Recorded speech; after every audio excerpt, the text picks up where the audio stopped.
we sent your video to Sharon Osbourne and she loves it. She goes, okay, well, we're going to keep you. And, tomorrow you're going to play with Ozzy. Hey, Jimmy. Hey, Brandon. How you doing? I'm doing all right. I'm doing okay. Where are you based out of? I'm in Connecticut. Oh, you are? Ah, okay. I'm on the East.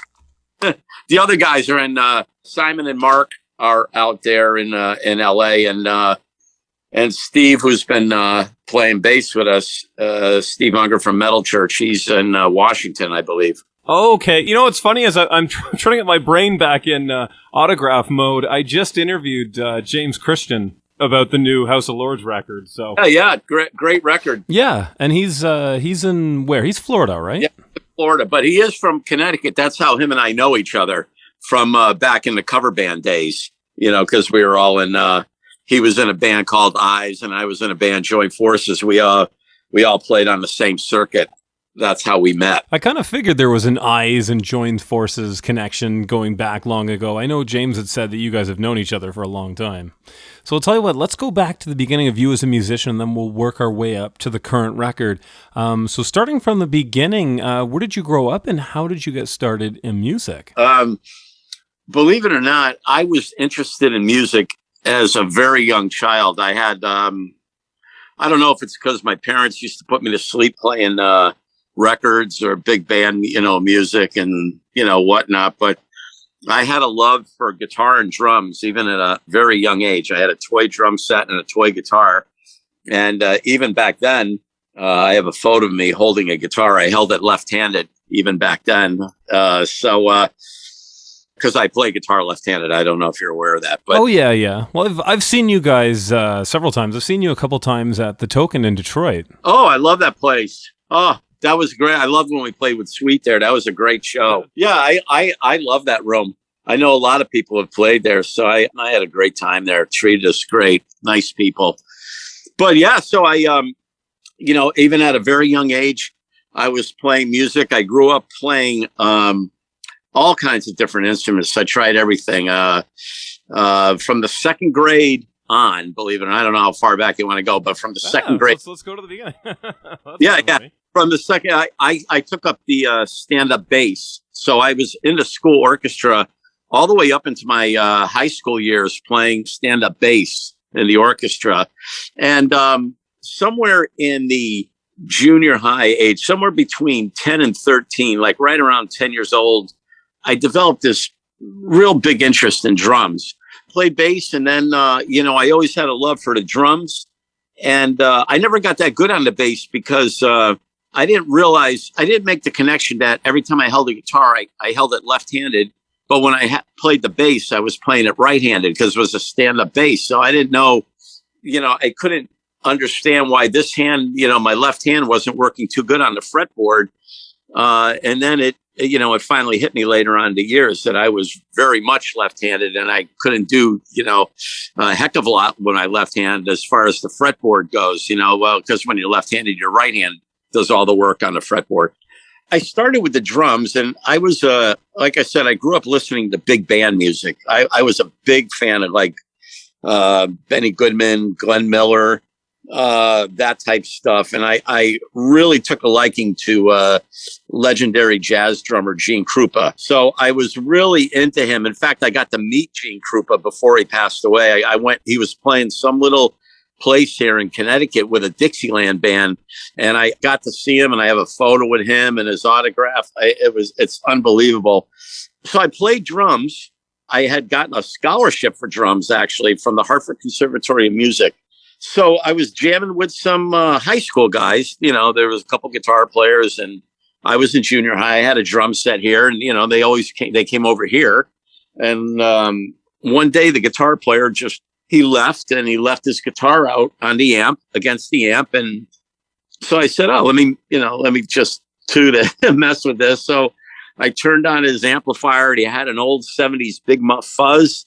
And I stepped on that thing and I hit a low E string and I flipped out. I said, oh my God, I love this. This is what I want to do. So, it was that simple and that fast. I dropped my drum scholarship immediately and knew that I wanted to play guitar. There was just something about the guitar that just just grabbed me like instantly. And it's been like that ever since. I took a few lessons, but I was one of these players that, I wasn't one that you had to tell to practice. I had that guitar in my hand 24 hours a day, no matter what, and, I would wake up before school, play it. As soon as I got home, I played it. I wouldn't be going. I never went out on weekends. I just stayed in my room and played and played and played because of the love I had for it. So I did take some lessons, but, when you're taking lessons with, you're talking now, 70s, so things have changed quite a bit. There was no internet, no nothing back then to learn from. I wasn't really, I had a couple decent teachers, but I wasn't really getting what I wanted. I had learned so much on my own. And one mental thing I had in my brain was, in order to be a good guitar player, you had to be a fast guitar player. So that was stuck in my brain because I heard a record from Johnny Winter, and Johnny Winter was playing, even though he was a blues guy, he was playing this really whipping guitar solo, and that really impressed me. So I had it in my head, oh, you got to be a fast guitar player to be a good guitar player, So that's how I I kind of grew up. But I just had a real love for it. I took what I needed from one particular teacher who was a jazz guy, real heavy jazz guy. And then from there, I just went all on my own. So basically, everything that I learned, it was just basically, from hours and hours of practicing. I still practice that much, too. I still do. Yeah. No, it's funny. I interviewed Chris Impellitteri, and he pretty much said the same thing. He said, I never stopped being a 16-year-old. I could practice 10 hours a day, every day if I could. Chris Impellitteri, I don't know if he mentioned it, but I was his main influence. Are you serious? So, yeah. So Chris is from Connecticut, and Chris had come to see me play a couple times, but he had more of I want to say he was more of a Randy Rhoads style or something, regular rock player more. He saw me play, and I changed his life. He told me, he says, I apparently, because of, I was doing that real fast, what they call shredding. I was doing that, way before it really caught on. We're talking early 80s and, even in the 70s, I was doing it. Once I got a hold of the guitar, my skills had developed pretty quickly. So I was like going up and down on the fretboard. Of course, I was, more mental back then. I was fast, but I wasn't as fluent or musical. I wasn't as musical. But by the time Chris saw me play, I had developed my style pretty well. I was doing all these things that Yngwie Malmsteen was doing, but Yngwie hadn't hit here in the U.S. yet. I was doing arpeggios and diminished scales and all this other stuff. So, yeah, if you ever interview Chris again, say, I interviewed Jimmy Bell, and he said that he was, he says it in interviews a lot. So that's why I'm saying I'm surprised he didn't mention it, because sometimes people ask him, was Yngwie one of your influences? And he goes, no, my influence came from this guy from Connecticut, Jimmy Bell. So he still talks about it a lot in his interviews. Him and I hung out together, actually. We were, he was, like I said, he was from Connecticut, not too far from where I lived. Yeah, we always had a wonderful mutual respect for each other. And that's a really good thing. He's always treated me really well and with a lot of respect. And I did the same for him. He's, I can't say enough wonderful things about him. So tell me this, do you have any bands before Joined Forces? That's the first one that I'm aware of you doing anyways. Oh no, I played in a boatload of bands. I went everywhere. I had an opportunity to do something in Houston, Texas, and New Hampshire. I was in a cover band for the longest time. There was a band called The Shoppers. I was just thinking about it the other day because someone mentioned it to me. And that was pretty much my first road band. In other words, I lived out of a suitcase. They were up in Manchester, New Hampshire, which is a couple hours from me here in Connecticut. And I lived up there. They had a big, almost like a ski chalet, pretty cool house. And we went on the road. We literally played all week long. at least 5 nights a week, 4 or 5 nights a week, because that's the way things were booked back then. Clubs would book you for long stretches. I remember playing in Burlington, Vermont. There was a club called Neutral Grounds up there, and they would book you from Tuesday to Sunday, same band. So you'd go up to Burlington, Vermont, stay in a hotel. They put you in a hotel, and boom, you're there for the entire week. I lived on the road in a suitcase, out of a suitcase, and that was my first experience. And the reason that we were talking about this the other day is I don't know how the hell I got around to all these places without a GPS or a cell phone or anything. Because none of that stuff even existed. I mean, I just kind of, wrote down directions and found my way, no problem. Even with a GPS now, I'm panicking like crazy. Which way do you turn? There was pay phones. You stopped and made a call on a pay phone. It's just so strange. It's so funny. Yep, it's like you just you get a map and you find your way somehow. Yeah, you always found your way. I was never late to a gig, never, nothing. But so yeah, that was my. I played in cover bands and went around. Then I had an opportunity. This was kind of when things started going into the original music era for me. One of the guys that was in the band broke off, and we said, "Come on, I'm doing this project, and I have a couple guys from Montreal, Canada." So we actually went up to Montreal, and I was playing a gig there with these guys. A producer saw us at this place called the Mustache Club. It was right next to the Montreal Forum, and he says, "What are you guys doing?" And, after the show, he said, "What are you doing after the show?" And I didn't know what the hell he was talking about, but I said, "Oh, nothing. What do you mean?" He goes, I produced this. I got so why don't you guys come to the studio? You have original music, right? So here we are. We just get done playing a gig and we go over to this beautiful recording studio in Montreal. And we're recording there till 12 o'clock the next morning, afternoon. So we didn't go to sleep. We went right from the gig over to this guy's studio, plugged in and started doing demos. When I was there, we had switched rehearsal studios. I ended up in Frank Marino's Tempo Studios. Wow. Oh, that was when Frank was at his height, too. I went to Tempo Studio. I think it was Tempo. Is that the name of it? I can't remember. Yeah, I'm pretty sure it's Tempo. We were we were on the stage. They had a really nice full stage in there to rehearse in. You could see the control room, big room. It's funny. They had all the stuff there for lamination, laminating the backstage passes. And that was like 1980, 80 to 81. I remember seeing, I forgot the guy's name. Was it Paul, his bass player? Was that his name, Paul? I'd have to look it up. I can't remember. Yeah, I remember seeing him at this private club down in Old Montreal there when we were hanging out with the producer.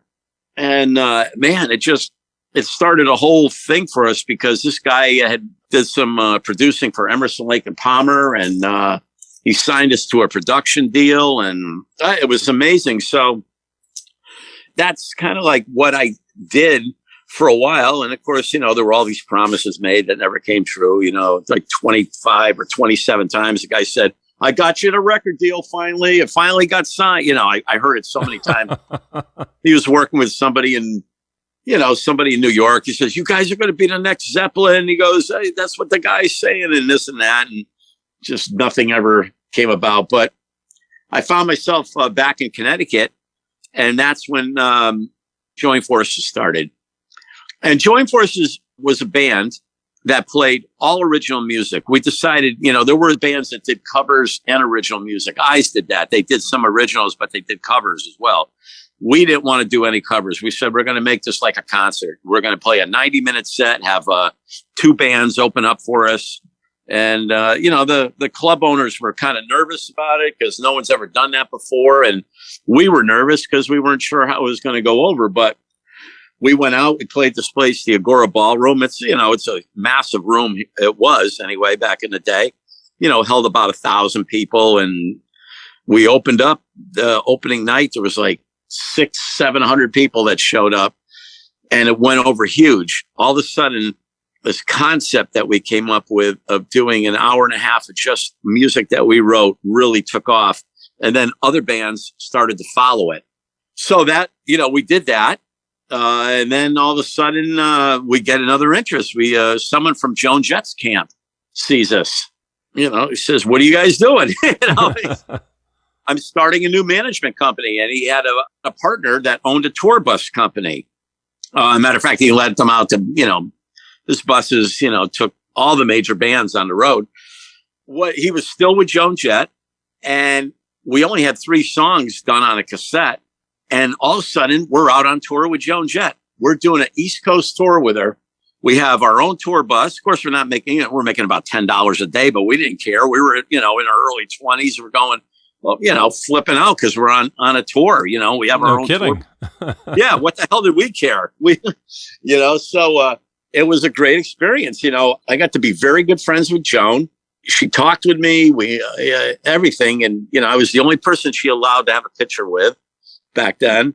So I got a beautiful photo of her and I together, and we were always very friendly. And then finally, as time went on, Joan had the offer to do the movie with Michael J. Fox. Light of Day. Yeah, so did she sort of call you guys back? Like, this didn't happen right after the tour then, I'm guessing. It came almost right after the tour is when she started doing the stuff for the movie. We had just did a great tour with her, and she knew she got along with us. So I'm sure she put in a good word. We still had to send photos to the guy that was director of the movie, but as soon as he saw us, we were in. So that's how that whole thing came about. We just, we toured with Joan. Next thing you know, we're flying to Chicago, and we're going to be in a national motion picture. Our minds are going all over the place. We're going, we can't believe this. It was a great experience. I got to hang out with Michael J. Fox. He was, we talked guitars like crazy. He was a wonderful person. We sat together at lunch, and he was asking me all these questions, and, just the salt of the earth, that guy. So things I don't know exactly what happened. It was very disappointing because we had this opportunity to really go forward, especially with the movie coming out. Although the movie didn't go really big, we had this opportunity, and ended up where the manager decided he wanted to go back on the road with Joan. And then everything just kind of dropped like the ball, typical story of this business. All of a sudden you went from a big high to a big low. I've had a lot of situations like that, but they keep me going.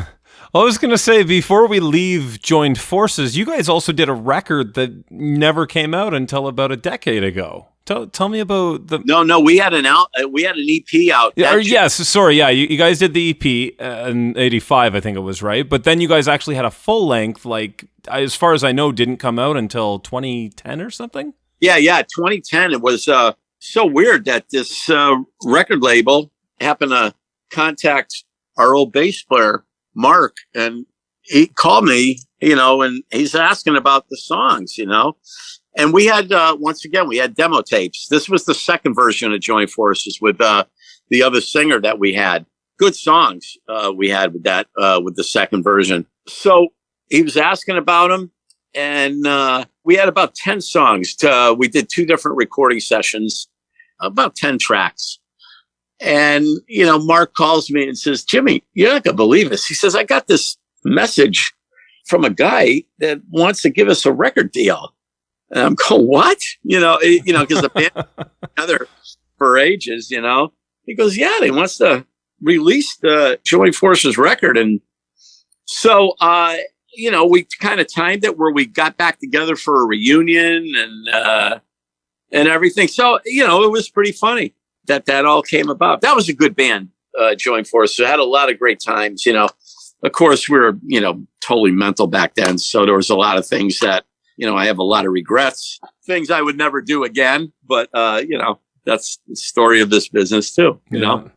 Well, tell me about the making of that record, because from what I know, parts of it are produced by James Christian, parts of it by Paul Sabu. Did you do it all in the same studio? Tell me about the sessions for that one. Well, the first batch was done. I don't know if you're familiar with Jeff Canada. I've heard the name. I don't know why, but I've heard the name. He has solo records out too on Frontiers, Canada. Ah, yes. Okay. You played with him. I'm on his solo records, and a matter of fact, I just watched a video I did with him, Harlequin of Lights. It's a great video. I love the song and everything. It's very cool.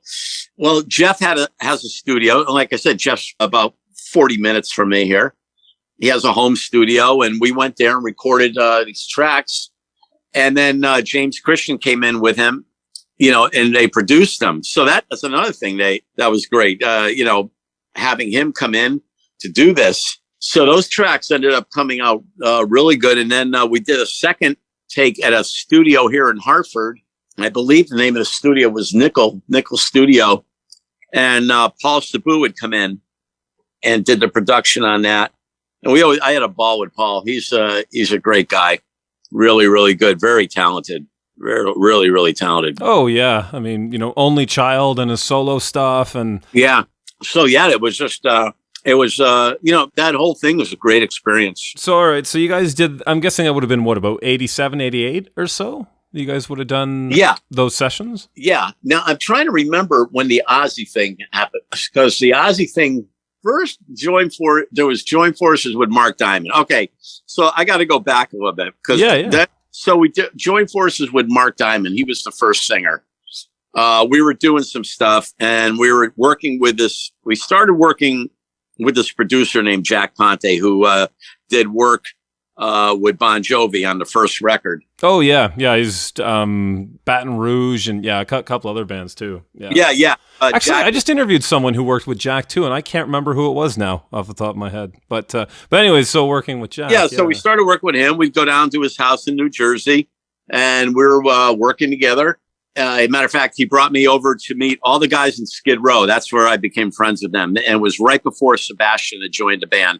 They were rehearsing in Rachel's garage. They had this, big drum riser built in there. And yeah, it was so funny. So that was my first connection and how I built my friendship with those guys.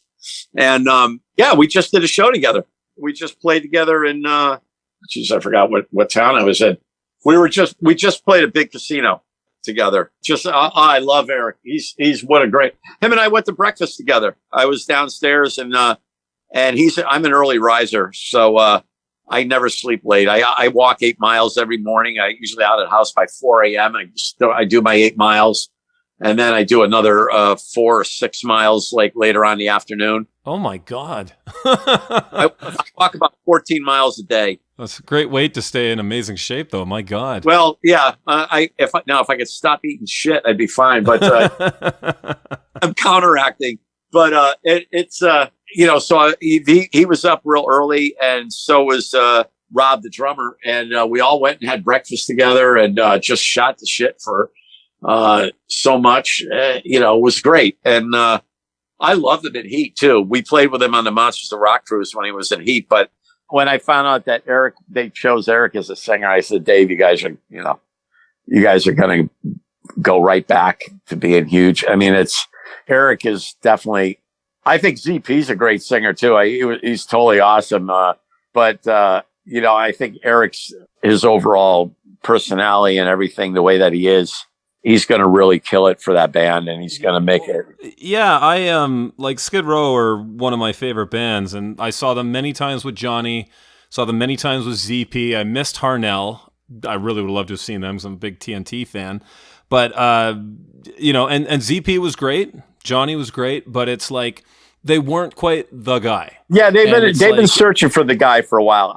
Johnny did a great job. I saw them with Johnny. I'm good friends with Tony Harnell, actually. I didn't get to see him with Skid Row, but we talked about, his brief time with them. I thought it was a little strange that he left, but Tony was having he was having some personal going on during the time of that. And these things distract you. It's very hard to give something 100% when you have other things on your mind that are clouding up your thoughts and clouding your you moving forward, So I did hear Tony singing though. Did you hear him when they released him doing 18 or Life? Yeah. What a great cover and version of that was. Yeah, it's amazing. I have a quick. I had got a phone call. I was friends with this guy Paul Crook. He played guitar for Meatloaf, and he was in Sebastian's solo band. Paul had ran into me and he remembered seeing me playing Joint Forces in Brooklyn and Moores.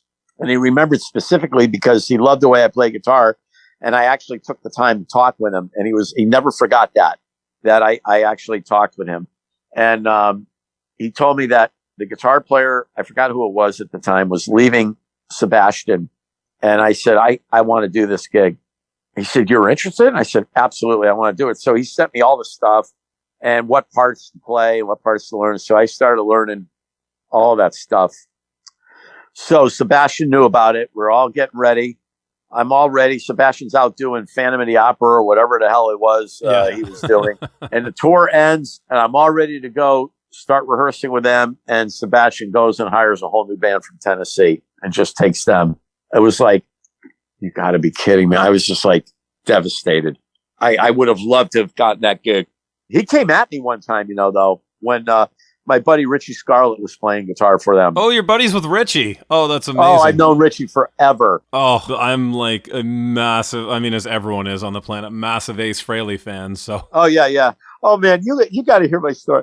Okay, so Ace Frehley, I pick him up. He was doing a clinic. I'm working for a music store here, East Coast Music Mall. I pick him up at the hotel. It was right here in Middletown. I pick him up there, or Cromwell, which is really close to my house. I bring him over to the music store. I wait an hour for him to get out of come out of his room. I pick him up, bring him over to the signing. So I'm pretty much carting him around all day. He was playing this place called The Sting. It was a very big room here in Connecticut. So I'm in the room. I bring him for sound check. Richie Scarlett sees me and Richie goes nuts. Jimmy, how you doing, buddy? And I see Ace walk over to him. Ace must have said, you know that guy? And Richie must have said, oh my God, yeah, that's Jimmy Bell. He's this monster guitar player, good friend of mine and everything. So next thing I know, I'm just standing there and Ace's road manager guy or somebody with Ace comes over and says, you got to leave. And I go, I said, oh no, I've been driving Ace around all day. And the road manager goes and says, really? Ace says he doesn't know who the hell you are. You got to leave. Wow. Yeah, I was just like floored after catering to him all day. He just because he found out I was a guitar player, he made me leave the building. I was floored. I couldn't, it was one of those things where you don't understand. And then you realize you're dealing with, rock stars and everything. So, yeah. So, getting back to Richie's playing guitar for Sebastian. I go to see Richie play and they brings me on the tour bus. I'm sitting on the tour bus and you can hear Sebastian warming up back there. All of a sudden, Sebastian comes charging out of the back room at me. And I look up and he goes, oh, dude, I'm sorry. He goes, you look like Snake. He says, I thought you were Snake. I was going to beat the shit out of you. I was going like, what the f is going on here? It's like, these guys hate each other. It's like, I've broken up in many bands with people, but I've never hated anybody where you want to go after them like that. I found that to be very, very odd. While I was working with Jack Ponte, I was endorsed by Kramer Guitars. Well, the Jakey Lee either got fired or whatever, left Ozzy. They had already started working with Zakk Wylde, but Kramer Guitars was sponsoring me. And they sent my videotape out to Sharon, and she loved it. So, next thing I know, I get a phone call from the Kramer Guitar Company, and they said, Jimmy, we sent your video to Sharon Osbourne, and she loves it. You're going to go out and audition for Ozzy. And I'm going like, you got to be kidding. I was all flipped out. I says, when am I going, next week or something? And they go, no, today. You have a plane ticket. You got to go right now. Oh, my God. It's like, what? I got to leave now? So it's like very little preparation. But, I already knew some songs. So, yeah, I get to the airport and I'm off on a plane and heading to California.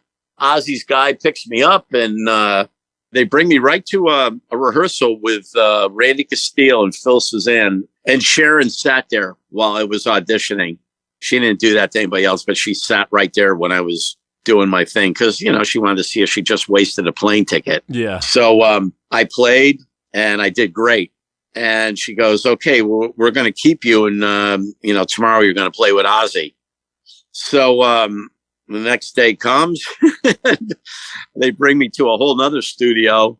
And man, in comes Ozzy. And, this is when he had just shaved his head.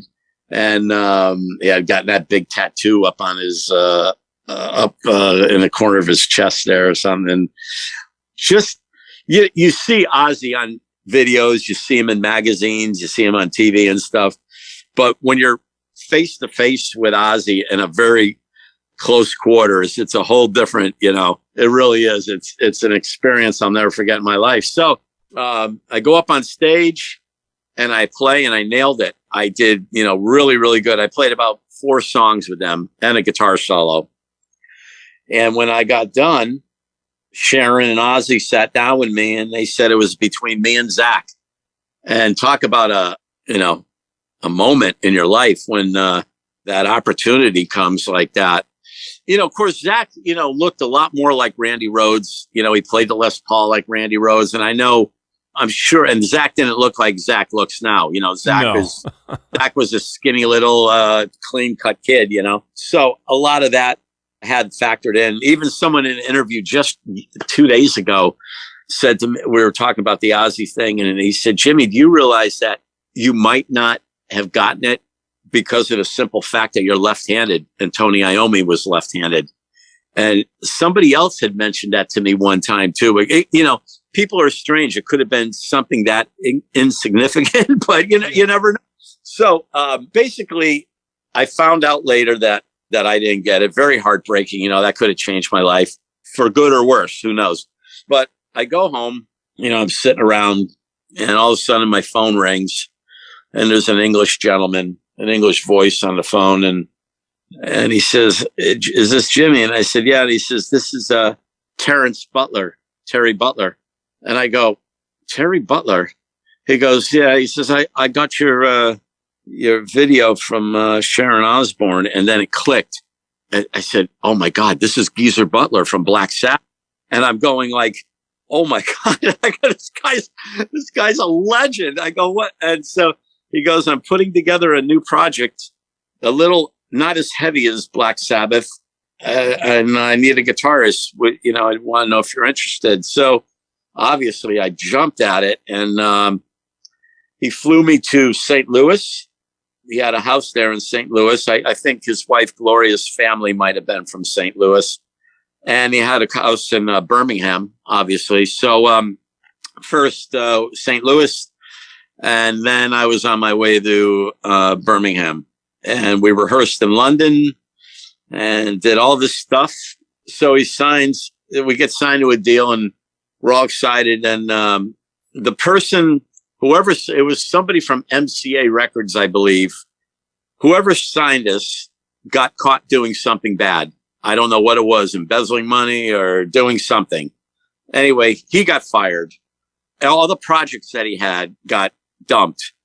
And we had just gotten signed with this guy. So, I'm back home, and, they were saying they were going to try to still do something, but nothing ever comes about. So just fast forwarding to 1992 a little bit. But 1992 is I get a phone call from Gloria Butler, Geezer's wife. And she says, Jimmy, I have great news. She goes, I wrote this song with Geezer called Master of Insanity. I wrote all the music for it. I even came up with the title for it because he said, he asked me if I could write a song that was similar to a Black Sabbath song. So I wrote this song. I had already been working on it.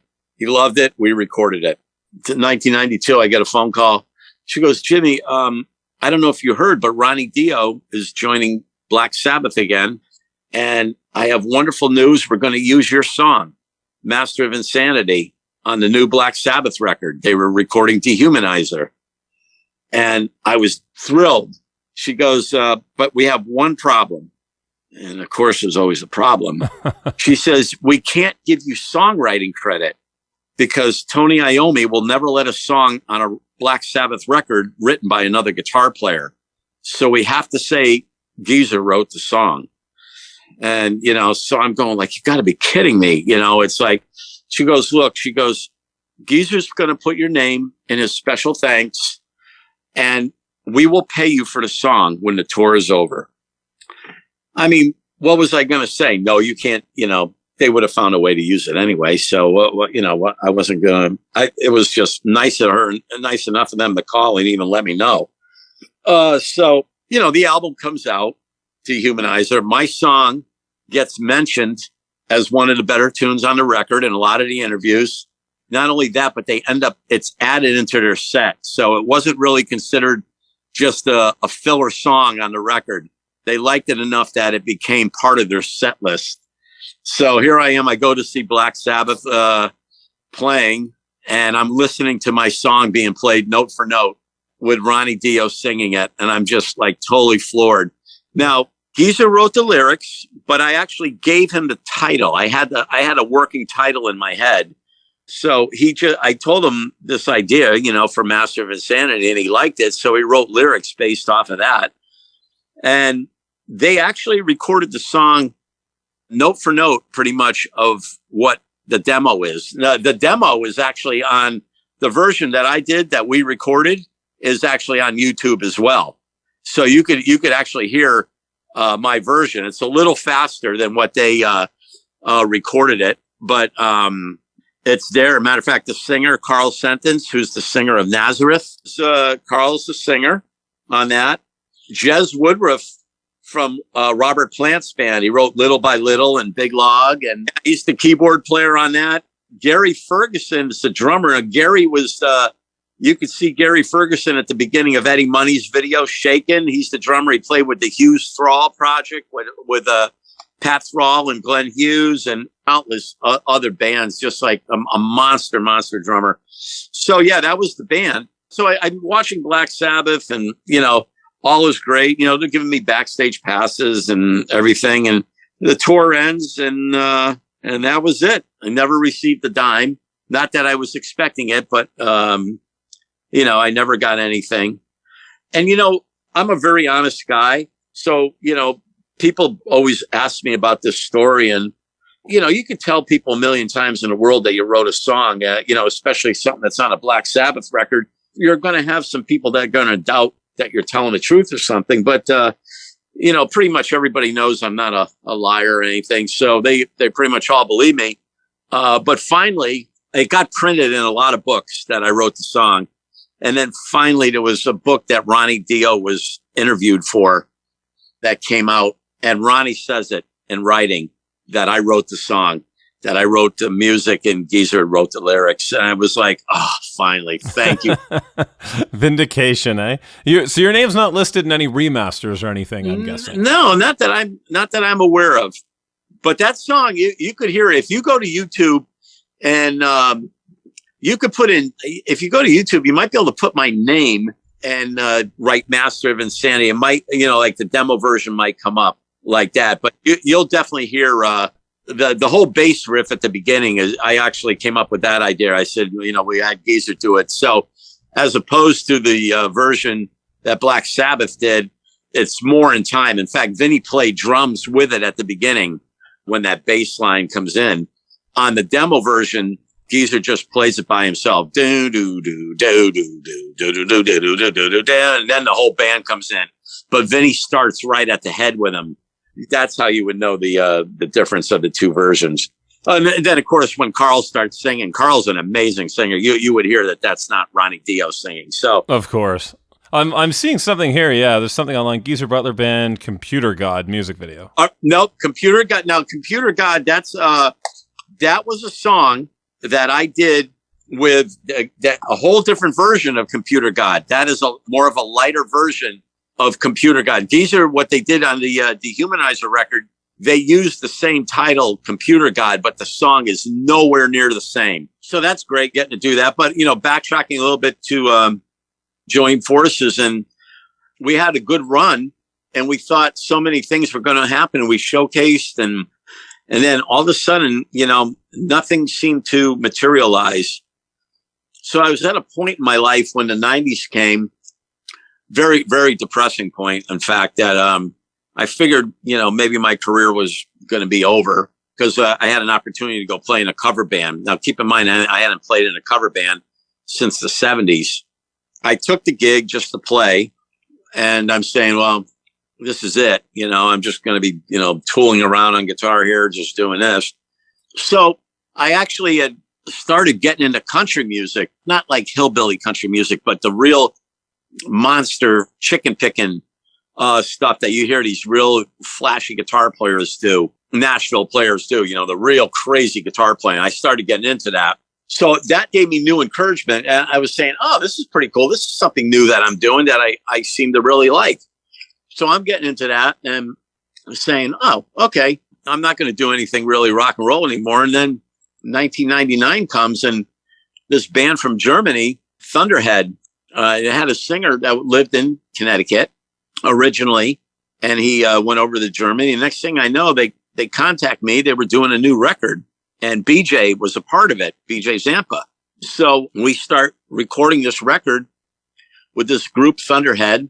We got signed to SPV Records.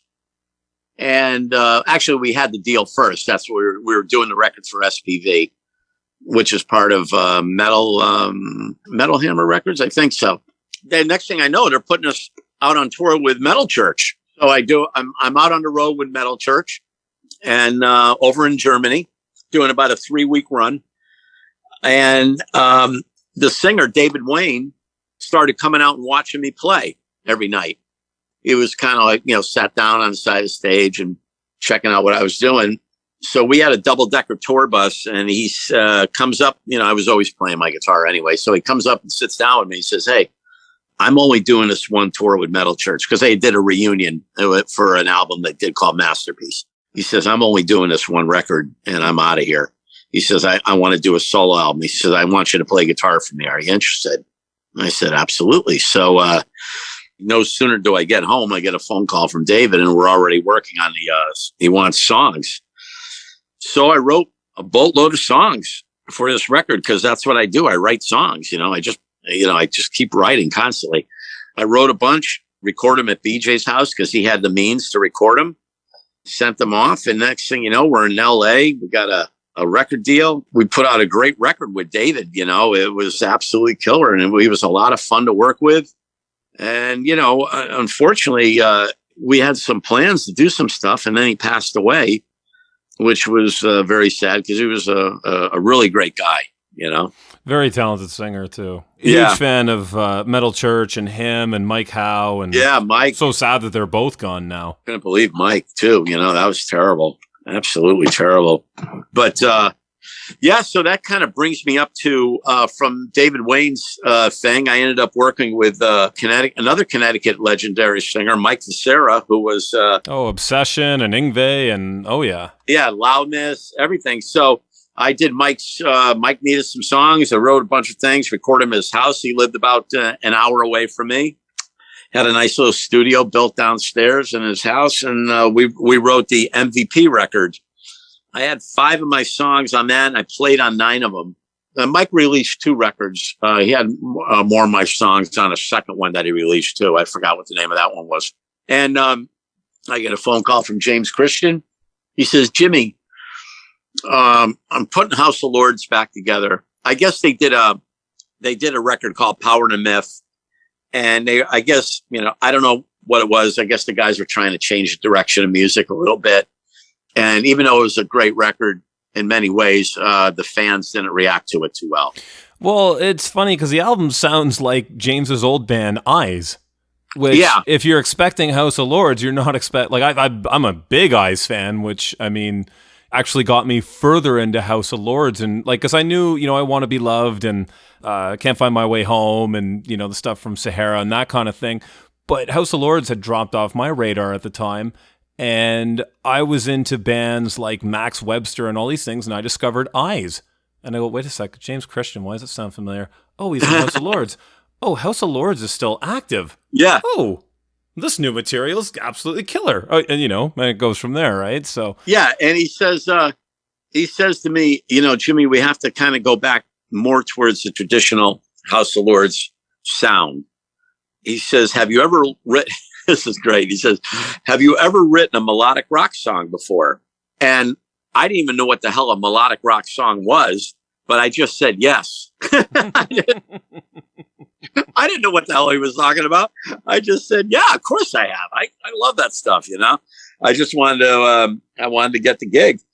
So it just so happens that no matter no matter even if I sent James a heavier riff, perfect example. I think the first song I sent James is on the World Upside Down record. I think it was I'm Free. Oh, yeah. Yeah, that was one of the first tracks I sent James. And he had a lyricist writer working with him, a guy named Jeff Kent, that was very crucial part of that band on those first two records, especially World Upside Down and Come to My Kingdom. All of a sudden, I'm giving him this heavy type vibe song. And when I get it back, it had, by the time he put the keyboards on it and put all the huge harmony vocals on it, it sounded like a House of Lords song.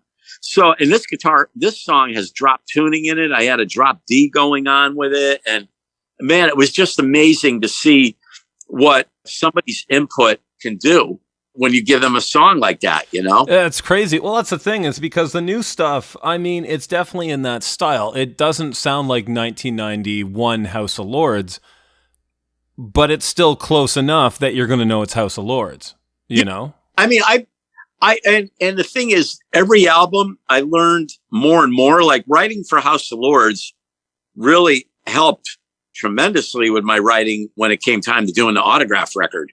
I had a lot of insight of what, I know Frontiers likes and what would be smart for us to do. In other words, when the Autograph, and I'll touch on that when we get to that. Yeah. So tell me, for World Upside Down, you guys had Greg Giuffria come back. No, he was not. He did not play on it. He had something to do with it.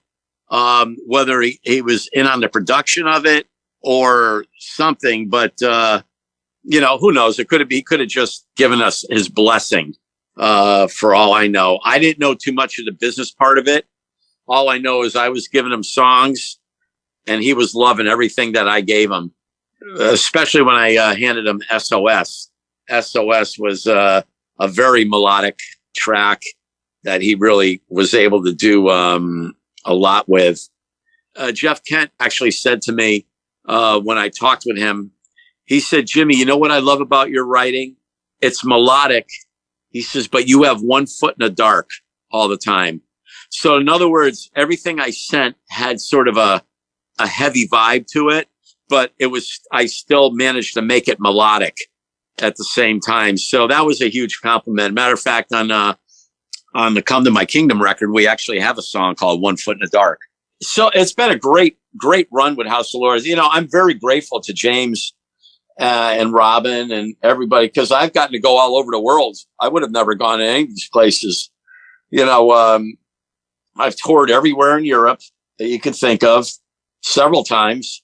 Played a beautiful, massive festival in Tokyo called Loud Park. Oh, yep. Oh, legendary. Yeah, in 2015. I played for friggin', I had to be 25,000, 30,000 people at 1 p.m. I never seen anything like it in my life. I didn't even know how many people were out in front until I walked onto that stage, because we weren't allowed to even look out or walk onto the stage until that minute hand hit the 12. They run everything like clockwork over there in Japan. It was amazing. I never seen a festival run like that. It was down to they had everything in the world you could ever want. Every amplifier, no matter how weird it is, they had it at your disposal. All the no matter what bands, what they requested, it was there for all the artists. But, I'm just a Marshall guy anyway. So it was an experience I'll never forget in my life, walking on that stage and seeing that many people at 1 p.m. I was going, well, when I found out our time slot, I was going, oh my God, who the hell is going to be there at 1 p.m? And we were on tour already in Europe. We flew 9 hours. We had just played Madrid the night before. Oh, wow. Yeah. I said, oh my God, we just flew 9 hours to Japan here and we're on at 1 p.m. What is, who the hell is going to be there? And then you walk out and see that crowd. It was like, oh my God, it was just incredible. But yeah, so I've got still, putting out records with James. It's a pleasure working with him. And I've learned so much. Not to mention, I've got to play on Robin's solo records. There's been a lot of things that have branched off of House of Lords for me. Well, another thing too, I was just going to ask you about is Maxx Eplosion, which is basically House of Lords minus James, really, or at least the old, Come to My Kingdom lineup. Right. So Maxx Eplosion was put together just like you said. The biggest problem that with House of Lords for us, not so much for James, but for us, is that the band didn't tour enough. We would do a record and then we would go to Europe and we would tour, maybe a month, maybe a little longer. And, you don't even find your footing until after about a week on the road or a week and a half. Then the band starts gelling, 2 weeks into the tour, you're kicking ass. Everything is flowing great and everything.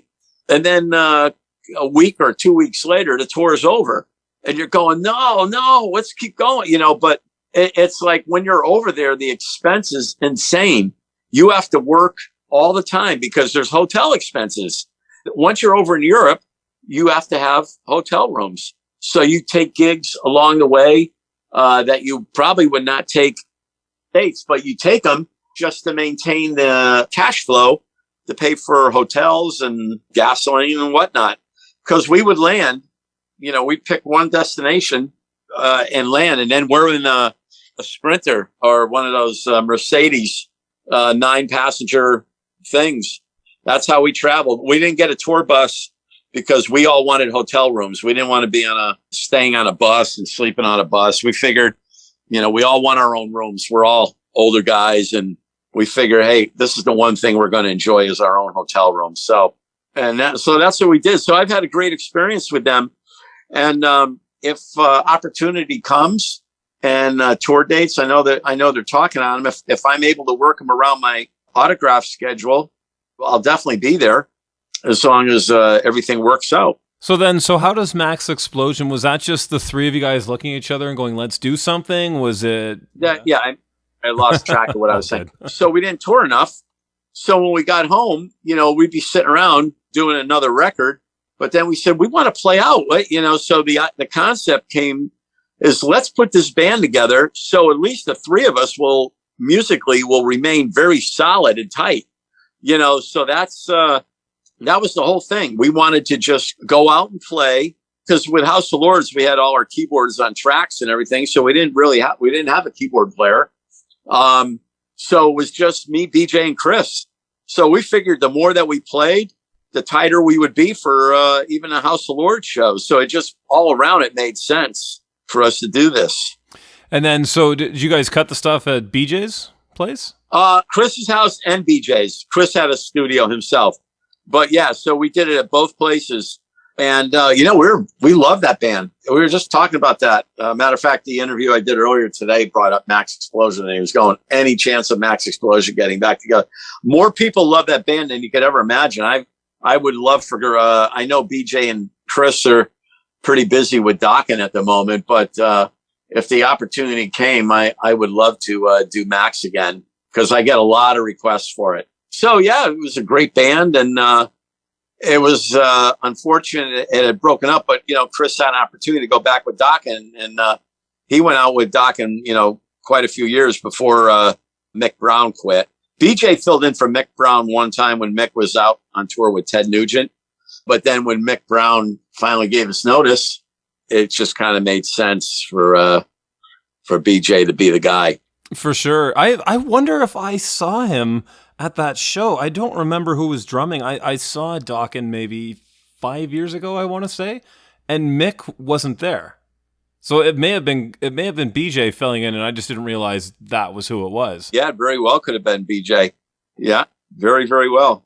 So yeah, so that's, we had Maxx Eplosion, House of Lords, and, I've been doing that, and I got involved with the World Wrestling Entertainment, the WWE. They're in Stamford, Connecticut, which is about an hour from me.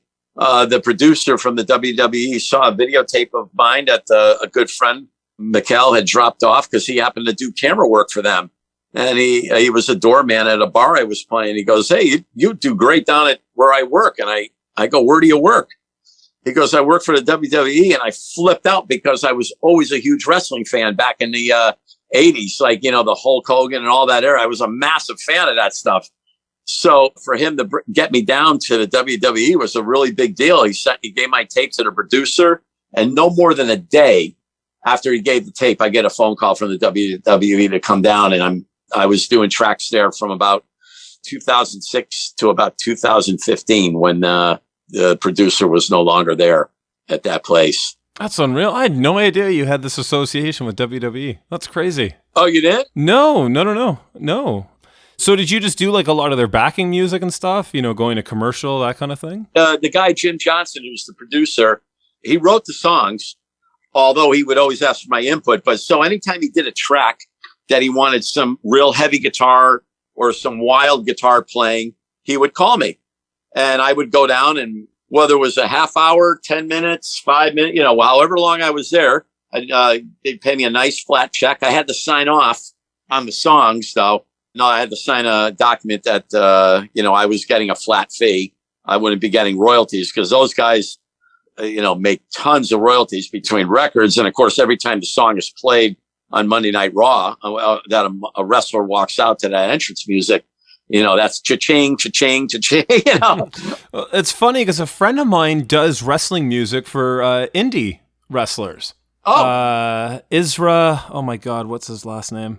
I can't remember. Anyways, he owned a studio in Florida forever and just started, he was big into wrestling, got all these requests from wrestlers and did pretty much a version of what that's what he does right now. Is his main gig is recording wrestling, like metal tunes for wrestlers. Yeah, it's a fun thing. I'd go there and, the thing is, he's probably writing all the songs. Jim was the writer, but anytime he wanted some real crazy guitar stuff, I would come down there.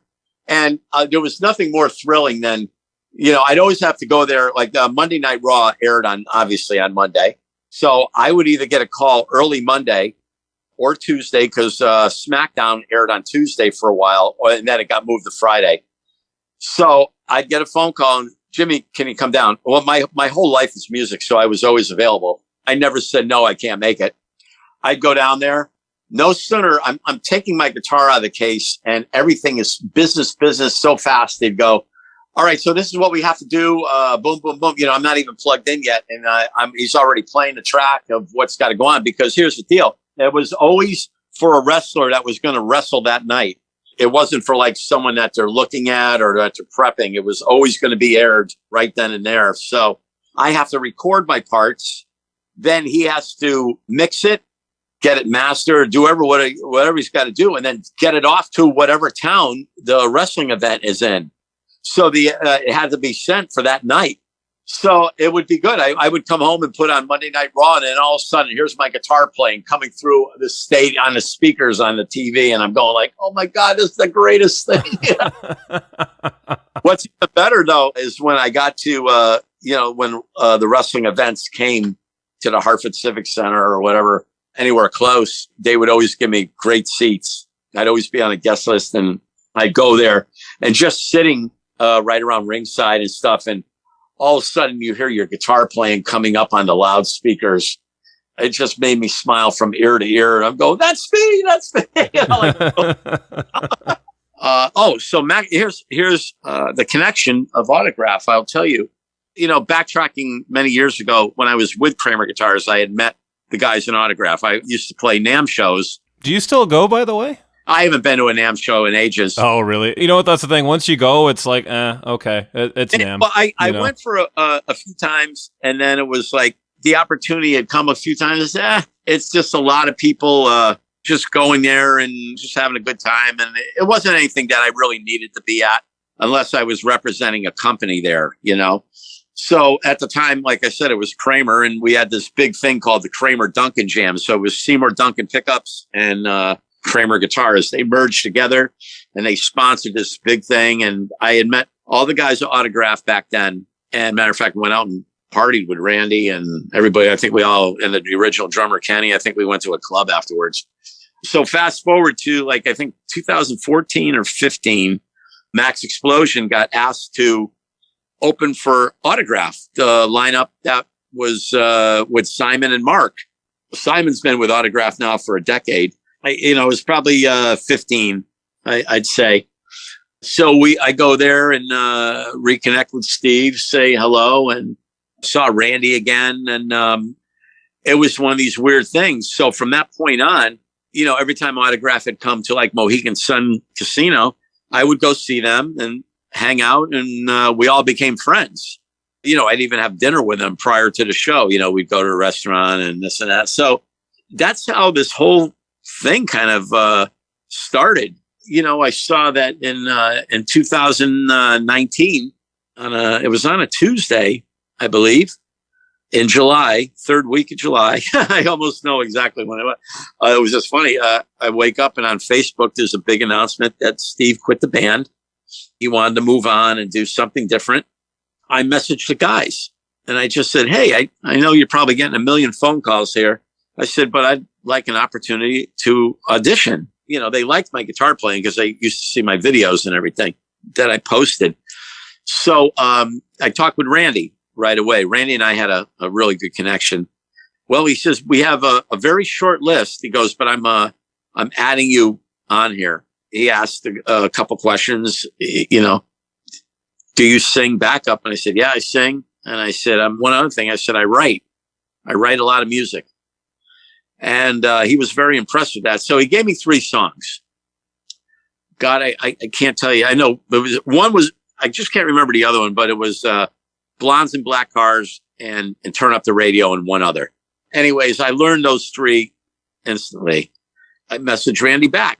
I said, send me more songs.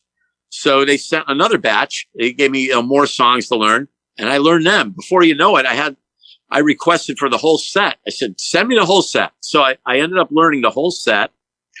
And then I started FaceTiming with Simon and going over vocal parts. So basically, they saw that I was so into it. Like my motivation was over the charts. It was just, they couldn't believe that I really wanted this gig. Randy gives me a call and says, look, he goes, you know what? We talked about it. You're just going to play the next 3 gigs with us. We have 3 gigs booked, and let's just see how it goes. So they said, well, we'll go out to LA and rehearse the last week of August of 2019 because we had a show on that Friday.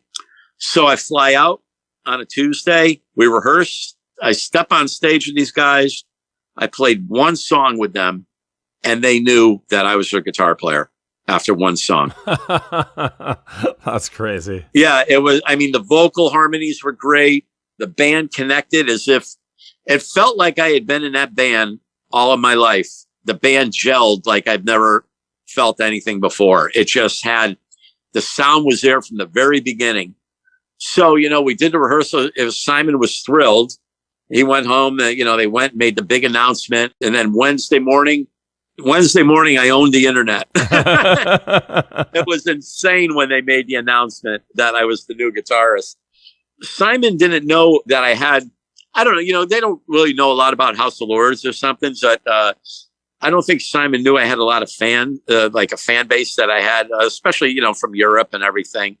But the reaction that they got from me joining the band was so overwhelming. They were like, wow, this is crazy. We didn't expect this, but it was just wonderful. I love the guys. I love working with them. It's a great band. They're more than bandmates. They're like my family. They're brothers. As close as anybody could be. And the first show I did in Woodstock, Virginia on that weekend went off without a hitch. And all the Autograph fans were raving about it. They couldn't believe it. And, we didn't skip a beat. And then I started presenting, songs to them because I told them, that was something I want to do. I said, I don't mind playing the old material. Don't get me wrong. But I said, I'd like to move forward with this band. I want to write with you guys. I want to bring something to the table. They could have gotten anybody off the internet to just play Turn Up the Radio or whatever, Yeah. I mean, I wanted to show that I had something to offer the band other than just playing somebody else's material. So that was crucial to them that I had that kind of motivation and drive, and they loved it.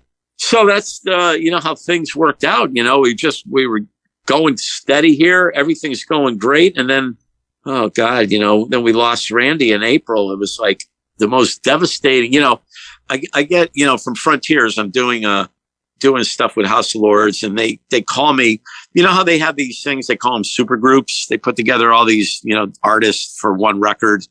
Oh yeah. Yeah. I mean, Frontiers, for example, is well known for it. Yeah. That's, so they have, that's, the Frontiers called me, and, you know, they have bands like, Revolutionary Saints, Black Swan. Everything was going on. You know, Frontiers contacted me about doing one of these projects. In the meantime, you know, they were asking me, because I've had a long working relationship with Frontiers, you know, since 2005. So, you know, I'm, you know, very, you know, good working relationship with Mario and Serafino and everybody else there. So Mario, you know, kind of mentions, what's going on with Autograph. I said, oh, you know, we're playing lots of shows, out touring, got new music, you know, I'm writing stuff for him. And he goes, oh, yeah, you're writing stuff with Autograph? You got new music? And so, yeah. So I didn't bring it up again. I thought it was interesting that they mentioned it. And then a few times I would get emails about this other project. At the end of the email, they'd say, you know, we're thinking about something with Autograph possibly. And I'm going like, oh boy, you know, I didn't mention it. I didn't, you know, bring it up or anything. I said, well, that would be great. We would love to be, you know, be on the label. So, did it like one or two more times. And then the next thing you know, I get an email with a record proposal. You know, the guys were thrilled because, when they did the Get Off Your Ass record, I believe they wanted to be on Frontiers at the time, but it just didn't work out. The fact that I made this connection for them, they were beyond happy. I know Randy was really, really thrilled. So next thing you know, we're signing contracts, and they give us a deadline to meet. We get all this music going. Boom, boom, boom. I'm sending songs one after another. Simon's writing lyrics. Mark's producing them because Mark's a producer. Randy's adding bass stuff. And before you know it, we have the whole record done, including a couple extra songs. We gave them more than what they wanted, and we delivered it a week early. On top of that, that shows how psyched we were. And so sad that Randy turns in the record, all the artwork. Randy sends it all in.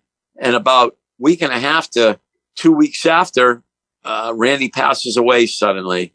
It was like, we didn't see it coming. Although I know Randy wasn't feeling well for a little while. Matter of fact, I remember Simon, after one show we did with Slaughter and Kicks, I want to say it was Wisconsin. It was a Christmas show. We got to the airport, small airport, luckily, and could tell something was off with Randy. Randy sat down, and we had to call paramedics because there was something not right with him. So Simon actually gave up his flight going back, obviously, to stay with Randy. And so, you know, there were a couple incidents where we could tell he wasn't feeling real well. You know, he had a heart valve or something done before I joined the band. He had an issue that was dealt with. You know, we were always keeping an eye on him, but, you know, he still rocked out like crazy on stage. He still did a great job. But, you know, we were always concerned. But, you know, for him to just pass the way that he did like that, that was just like devastating. Really, really bad. I don't even, you know, when I tell you that I love that man, I'm not lying to you. He was like, we had become best friends, Randy and I. It was so easy to see the way that him and I interacted together on stage. We were always smiling and joking and laughing. He would come over to me all the time. We'd always be together on the stage. And we were like that even off the stage too. We always had a good time. Absolutely miss him so much. I know he's looking down. I know he's happy though. The record came out great. He did the performance of his life on this record. I'm telling you, he played his ass off on it. Honestly, you all did. I mean, I'm floored listening to it. I mean, the last Autograph I heard was in the 80s, except for there was some re-release in like the late 90s, I want to say, that reissued a bunch of songs. But other than that was the last Autograph I'd heard until this new one. And I'm absolutely in love with this new record. It's fantastic. Oh, thank you. Yeah, we're very proud of it. You know, so as I was telling you before, I learned a lot throughout my, you know, writing years of things that are crucial in songs, you know, having choruses lift and when to get into a chorus. Like, so when I write my music, when I write a track, I try to make it, I have a format that I do, whether, like an intro, verse, bridge, chorus. It doesn't have to always stick to that, but I always have that in mind when I'm first starting. I always try to get to the chorus no more than about 1:15 to 1:30 at the absolute longest. Because I learned that a lot of the listeners' attention span doesn't go a lot past that. The song has to be really grabbing them, and then they wait for a chorus. Now, if you're playing and you come to a chorus of the song and you don't absolutely lift them up right from that point, they might not listen to the rest of the song. Like so the guys were, when we were first talking about it, they were doing the chorus, but not adding, say, all the harmonies on the first chorus. They said, well, let's do the second verse. And then on the second chorus, we'll really lift it with all the harmonies. And I kind of talked them. It's a great concept. And I knew what they were wanted to do, but I kind of talked them out of it because I did learn that working with House of Lords, from listening to what James does, you want to hit them with the chorus as powerful as possible within that period of time. So if you hook them with the chorus, then the song will continue on. Yeah, it's like you need that chorus powerful. Definitely don't do the same chorus copy and paste 3 times in a row or however many times, but it's like add something to the layers of it instead of just giving a bare bones version of it. I mean, for some songs it absolutely works. For a lot of others, especially nowadays, it doesn't. It all depends on what you're writing. I mean, look, if you're a band like AC/DC, there's only one singer anyway, so there's not really, you don't have any harmonies on choruses. Band like Deep Purple, which was my biggest influence, all they had Ian Gillan, no harmonies on the song, just lead vocals, and that's the way it was. So there are cases, but in the way of this particular type writing and what we were shooting for, we wanted to make it as hooky as possible. So it was a great format, and it seems to work. All the, I'm glad you like the record. I really am. I've been getting nothing but positive from everybody on it. So that makes me feel terrific. So makes us feel terrific. Sorry. Really appreciate it. Yeah, it's like you say, I mean, there's definitely, like, you can definitely tell there's a bit of House of Lords moved into Autograph, but they're 2 completely separate bands, obviously, but definitely it's like once I was, before I listened to it, I saw you were involved and I went, oh, okay. So we're getting a bit of House of Lords element, but then when I put it on, I realized, oh, there's actually a lot of House of Lords in this, but it's still an Autograph record. Yeah, Simon, I love Simon.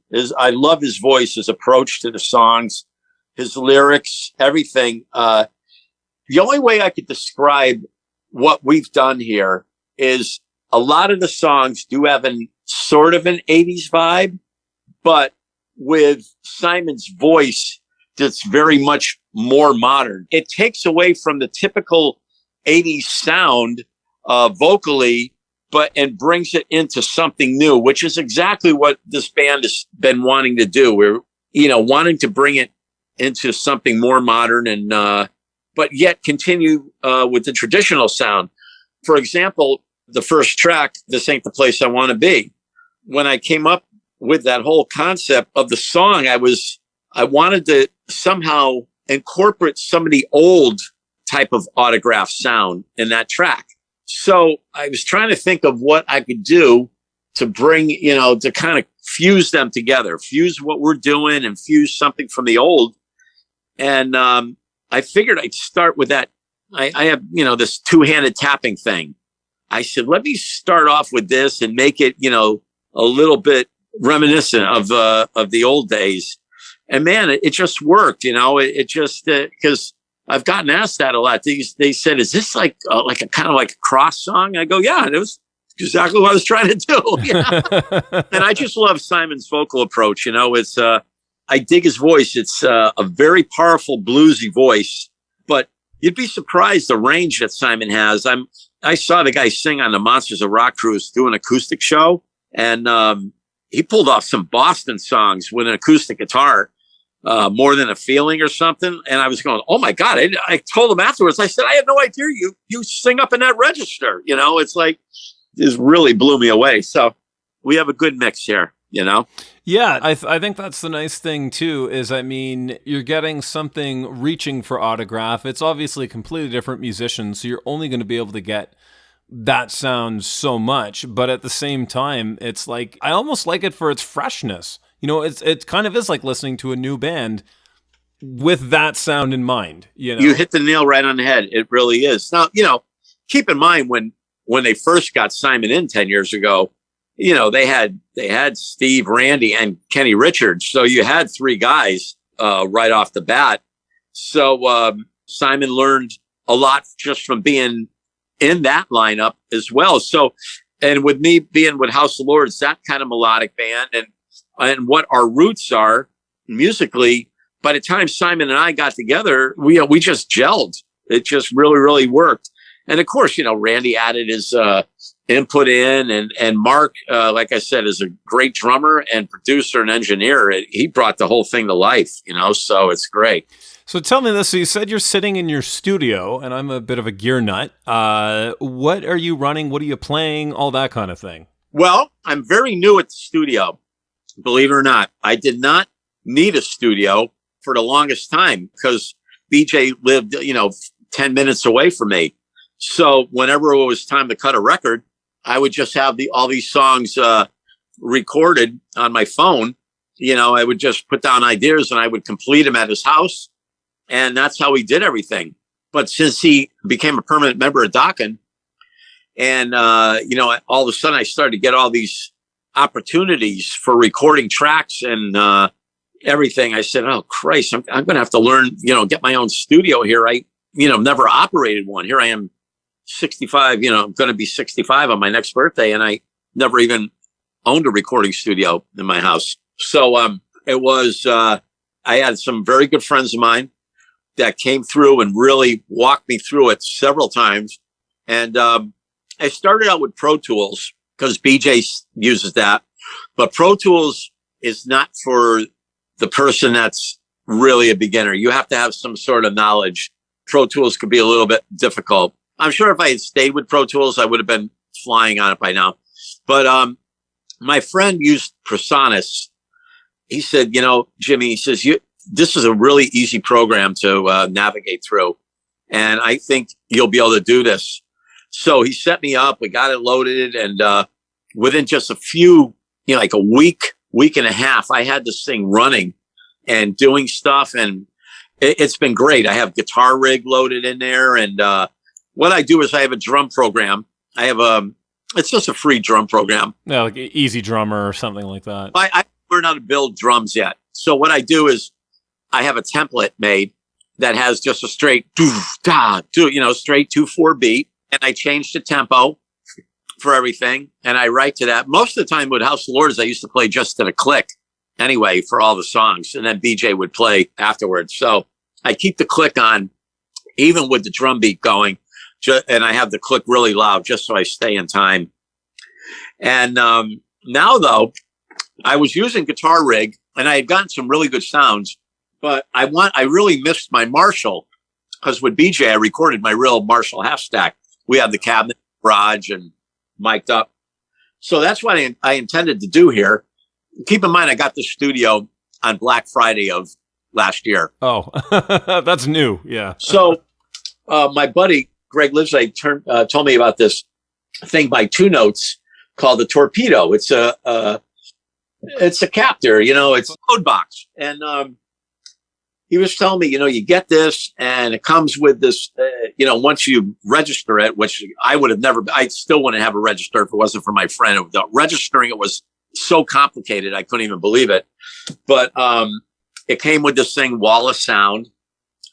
And I got the 16 ohm one. So that's what I use. I use my JCM 2000 Marshall head, same thing I use live, into this box through my my Focusrite, and then right into Studio One. I don't have any mic pre's or anything like that right now because at first I was just planning on doing you know, demos and then letting the studio guys do a lot. But since I got this Marshall head with this Torpedo and these simulated cabinets, I'm actually doing final tracks here. So when I record my tracks now, the sounds I'm getting with my guitar is just amazing. Honestly, you can't really tell the difference.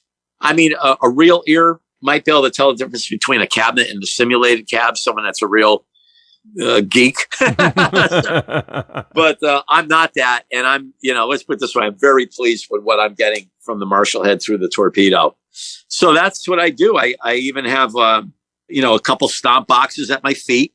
So when I go to do a solo, I do the same thing I would do live. I step on an overdrive pedal, or I have my wah-wah if I want to use a wah-wah. And, I do. It's just like I'm playing live. Just so you know, I have written in this computer about 170 songs. Oh my God. Yeah. So I'm hearing there's about 14 House of Lords albums in the pipeline then, eh? I have more songs for autograph. I mean, they already picked up but I kept writing. So between this other project for Frontiers, House of Lords stuff, all these autograph songs, and then I started labeling them with my name, just my name. And then there's another project that I started writing for. The last 2 weeks, I wrote 10 or 12 songs for this other artist. My computer's loading up, and I had to, dump some onto an external hard drive. But it's a lot of fun. I love recording. This is my new thing. I dig it. It's funny how that one little piece of tech, and it's like, boom, you're off to the races. Yeah, I needed this, though.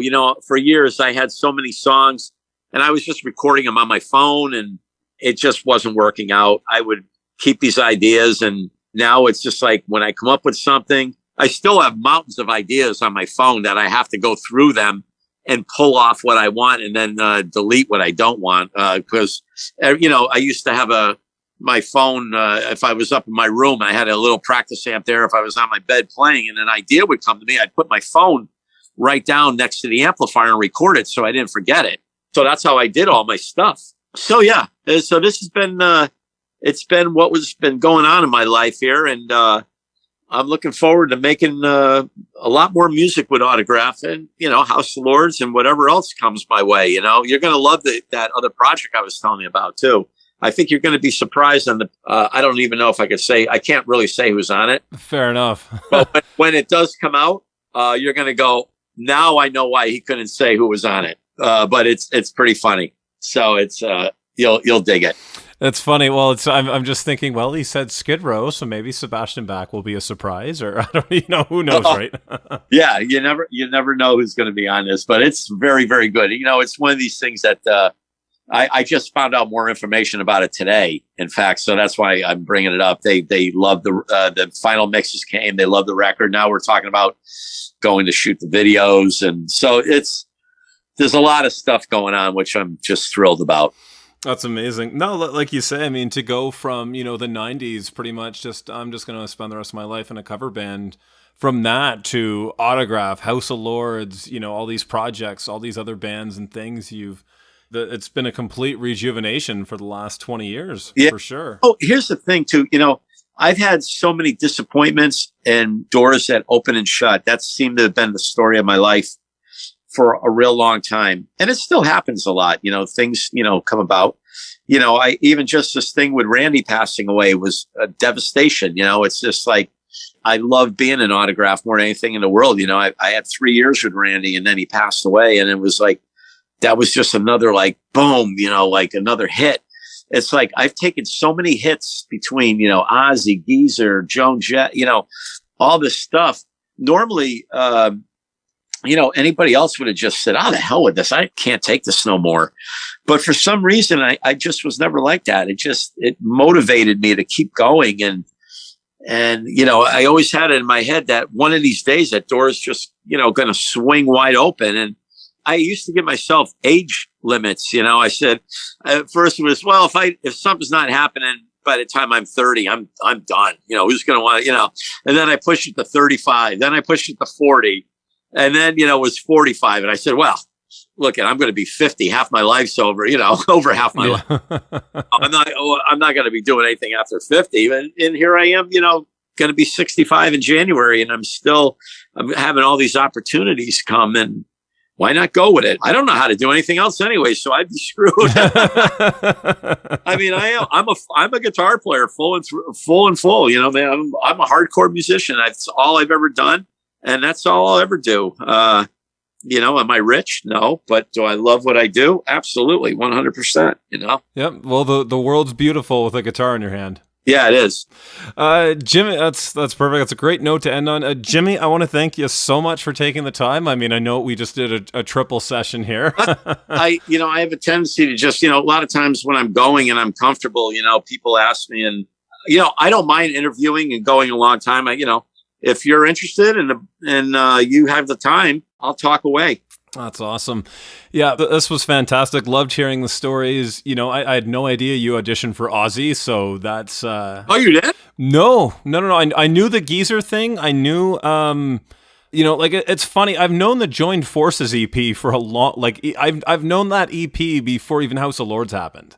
Oh, wow. So, for me, I was, always into, obscure metal and stuff, right? And looking for stuff in the past. So, when House of Lords... I didn't even realize it until this interview, and I'm like, wait a second. He played on Joined Forces, and he was the guy in the Joan Jett movie? What? Because I know... I've known, House of Lords, and that's primarily what I've known you through. And then to go back and go, wait, he was in this, and he did that, and he did that, and the Thunderhead that you mentioned, too. I've known that record forever, too. So, it's one of those things where... I've known a bunch of these bands, but it wasn't until the mid-2000s when you joined House of Lords that I went, wait a second.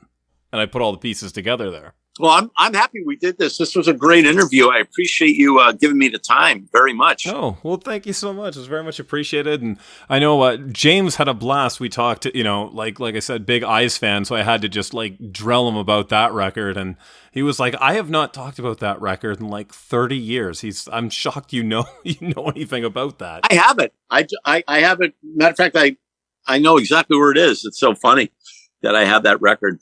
That's amazing. I got to track down. I don't even know if that's even on CD. I've got to try and track a copy of that down because I've just had it downloaded for many, many years. That song that he did, you are the one you're my. Oh my God, that song could have been a massive hit because it got huge. It actually went pretty big for them personally around here. But boy, if a real big record label had taken that. That song could have really done something massive. Did you know James's band Jasper Wrath back in the day too? Oh, of course. Jasper Wrath. Jeff Canada was in Jasper Wrath. Oh, that's unreal. I didn't realize that connection too. That's crazy. That's where that whole thing happened between James Christian and Jeff Canada. Jeff Canada was in Jasper Wrath. That's crazy. Yeah. I knew James was in. I didn't know Canada was in that either. I want to say Jeff Canada was the drummer, believe it or not. Wow. Yeah. Jeff's got a great voice. Look up that video that I'm in, Harlequin of Lights. As a matter of fact, Chris McCarville's in that video too. Okay, yeah. Yeah, that's a great song. That was the last thing I had done with him. Harlequin of Lights, it's called, by Canada. Well, anyways, my friend, it's been great talking with you. It really has been. Same here. Yeah, this is fantastic. Yeah, thank you so much for this wonderful interview, and let's stay in touch. Okay, perfect. Thanks so much, Jimmy. Looking forward to the next one, and I can't wait for this project too. You got me excited for what's in the pipeline. So okay, you got it, my friend. I'll talk to you soon. Okay, thanks so much. Thanks again. Yeah, you got it, bro. Take care, buddy. Bye-bye.